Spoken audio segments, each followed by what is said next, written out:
आपने अपने बुजुर्गों से तो जरूर सुना होगा बेटा, हमारे जमाने में तो इतनी सस्ताई थी कि 1 रुपए किलो आटा और 15 रुपए में घर का पूरे महीने भर का राशन आ जाता था। और तनख्वाहें 100 रुपए से 200 रुपए होती थी। लेकिन अब तो पैसों की कोई कदर ही नहीं रही है, बल्कि दिन ब दिन महंगाई बढ़ती ही चली जा रही है।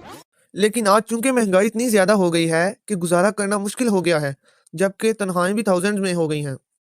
तो आज मैं कोशिश करूंगा कि आपको बताऊं कि महंगाई क्यों वक्त के साथ ज्यादा बढ़ रही है। सबसे पहले तो बात करेंगे कि महंगाई क्यों बढ़ती है दिन ब दिन कम होने के बजाय, जबकि इसे तो दिन ब दिन कम या ज्यादा होना चाहिए, जैसे कि पेट्रोल के प्राइसेस होते हैं। दोस्तों, आज हम इस सवाल को लॉजिकली समझने की कोशिश करेंगे, जिसके लिए हमें सबसे पहले उन बुनियादी वजूहात को समझना होगा जिनकी बिना पर हमारे मुल्क के लोग या कारोबारी हजरात मजबूर हो जाते हैं प्राइसेस बढ़ाने के लिए। इस वजह को हम पॉइंट्स की शक्ल में समझेंगे। Point number 1, petrol. तो दोस्तों, पेट्रोल के बढ़ने से आपकी ज़रूरत की चीज़ों की कीमत भी बढ़ जाती है, लेकिन बदकिस्मती है कि जिस चीज़ की कीमत बढ़ा दी जाए वो कभी भी नीचे नहीं आती, बेशक पेट्रोल की कीमत कितने ही दर्जे कम क्यों ना हो जाए। दोस्तों, ऐसा क्यों होता है? इसे समझने के लिए आप मान लीजिए कि एक फैक्ट्री है जिसमें आपकी तनख्वाह 10,000 रुपया है। वो पेट्रोल की कीमत के साथ बढ़कर 15,000 रुपया हो जाती है, जिससे आप काफ़ी खुश हो जाते हैं और आप अपने अखराजात भी उस हिसाब से बढ़ा देते हैं।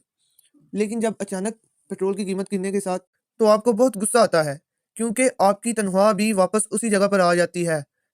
अब आप अपने आप को यहाँ इवेलुएट करें कि आपके खर्चे 15,000 के साथ बढ़े थे या नहीं। तो यही होता है बिजनेस स्ट्रेटजी में कि जब किसी चीज़ का रेट बढ़ता है तो ज़रूरत की चीज़ों का भी रेट बढ़ जाता है।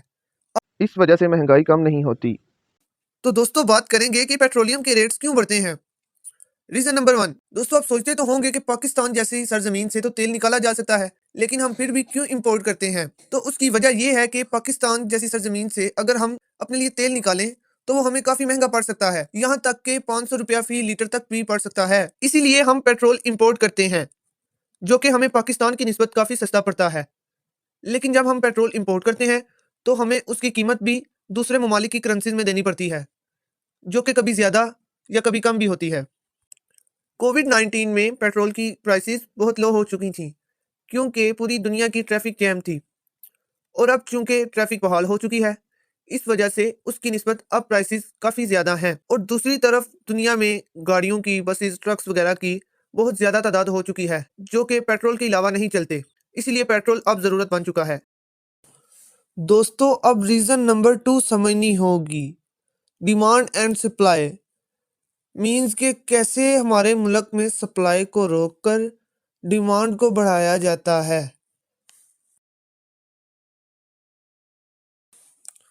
फॉर एग्जाम्पल, अगर हमारे मुल्क में आटा शार्ट हो जाता है तो हमारी पाकिस्तानी अवाम किसी भी हाल में किसी भी कीमत पर उसकी डिमांड करेगी कि हमें आटा चाहिए ही चाहिए। इस सूरत में गवर्नमेंट फैसला करती है कि आटा पूरे मुल्क में 100 रुपये के हिसाब से फिक्स किया जाए। अब आपके मुल्क के जो बिजनेसमैन होते हैं वो आपकी ज़रूरत के मुताबिक चीज़ें खरीद लेते हैं, यानी गंदम, चीनी डायरेक्टली वो इस तरह ख़रीदते हैं कि मिसाल के तौर पर एक चीज़ की कीमत 300 रुपये मन है, तो वो डायरेक्टली बिजनेसमैन या किसी मिल होल्डर के हाथों 350 रुपये मन के हिसाब से बहुत ज़्यादा तादाद में ख़रीद लेता है और बाहर के मुल्क एक्सपोर्ट करता है। इससे आपके मुल्क की एक्सपोर्ट तो बढ़ती है, लेकिन बहुत ज़्यादा एक्सपोर्ट बढ़ने की वजह से आपके मुल्क में उस चीज़ की शॉर्टेज हो जाती है और वो चीज़ महंगी हो जाती है। फिर मजबूरन हुकूमत बाहर के मुल्क से वो चीज़ इंपोर्ट करवाती है और अपने मुल्क में वो चीज़ बेचना यकीनी बनाती है। अब एक सवाल आता है कि चीज़ों की कीमतें क्यों बढ़ती हैं। मिसाल के तौर पर आपने एक कंपनी बनाई है जिसमें आपने एक जूस इंट्रोड्यूस करवाया है और उस जूस की कीमत है 100 रुपया, और पहले दिन ही लोग आपकी चीज़ को बहुत ज़्यादा तादाद में खरीद लेते हैं, मीन्स कि आपकी चीज़ को पसंद करते हैं।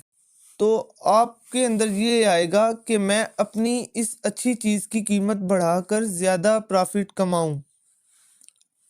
دوسرا اس چیز کا جواب یہ ہے کہ کسی بھی چیز کے پرائز مارکیٹ میں یوں بھی بڑھ جاتے ہیں تاکہ وہ چند یا پھر مخصوص لوگ خریدیں جس سے وہ اپنی کلاس کو ڈیفائن کر سکیں۔ مثال کے طور پر ایک بندہ جس کی انکم ہے 1,00,000 روپے ماہانہ، تو وہ اپنی فیملی کو ہفتے میں ایک بار کسی بھی بڑے ریسٹورنٹ میں کھانا کھلانے لے جائے گا، اور دوسری طرف ایک شخص ہے جس کی انکم 12,000 روپے ماہانہ ہے، تو وہ صرف اپنے گھر میں ضرورت کو پورا کرے گا، نہ کہ فیملی کو باہر لے جا کر کھانا کھلائے گا۔ ایک اور مثال، جیسے کہ آپ ایک ٹھیلے سے والیٹ خریدتے ہیں 100 روپے کا، اور ایک شخص وہی والیٹ کسی بھی بڑے مال سے خریدتا ہے 500 روپے کا، تو یہاں بس وہ شخص اپنے آپ کو سیٹسفائی کر رہا ہے کہ میں نے اچھی جگہ سے ایک اچھی چیز خریدی ہے تو میری کلاس اچھی ہے۔ آرٹیفیشل شارٹیج بھی ایک بہت بڑا ریزن ہے جس کی وجہ سے چیزوں کی قیمتیں بڑھتی ہیں، جیسے کہ بزنس مین اپنا پیسہ انویسٹ کر کے آٹا، چینی، گھی، چاول etc چیزیں اٹھا کے اسٹاک کر لیتے ہیں تاکہ مارکیٹ میں ڈیمانڈ پیدا کری جائے، اور ہم آہستہ آہستہ کر کے مارکیٹ میں پروڈکٹ دیتے ہیں جس سے وہ زیادہ پروفٹ کما سکیں۔ تو یہ تھے کچھ بنیادی ریزن جس کی وجہ سے ملک میں مہنگائی بڑھتی ہے۔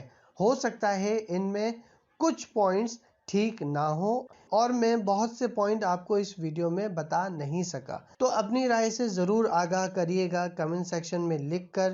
نیکسٹ ویڈیو تک اپنا بہت خیال رکھیے گا۔ اللہ حافظ۔